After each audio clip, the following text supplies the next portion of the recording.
obutalya. Wa min al-akhta anna ba'd as-sa'imin la yabitu niyya lis-siyam, abantu obutasula na nniya ya kusiiba. Ekiri sunna tabiyitu niyya, sula n'enniya ey'okusiiba. Tuli fenna kubanga nabbi sallallahu alayhi wasallam yagaa nti man lam yubayyitu siyamu min al-layl, atasuze na nniya ya kusiiba kiro, fala siyama lahu, talina kusiiba. Makulu okusiiba kwe si kutuufu, oba okusiiba kwe si kujjuvu. Sula n'enniya ey'okusiiba,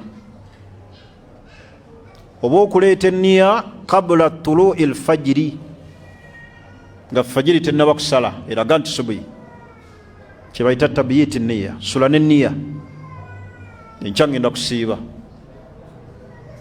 so tebukeera bukeezi ku makya n'oga kati kansiibe. Sula n'enniya. Oba okuleeta enniya fi awwali dukhul shahru ramadan, ey'omwezi gwonna. Mwezi gwa Ramadani bwe guyingira, leeta enniya lumu nti ngenda kukola ki? Ngenda kusiiba omwezi gwonna, ngukole ki? Ngumaleko. Kubanga ekyokuleeta buli kanaku ekiro kiyinza okukukaluubiriza, era ekyo abamanyi bakikkiriza, lima yashukku ala nnaasi, kwekyo ekisobola okukaluubiriza abaki?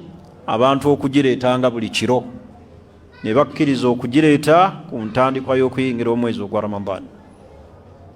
Ati okuleeta enniya, man lam yubayyitu siyamu qabla tulu'i al-fajri fala siyama lahu.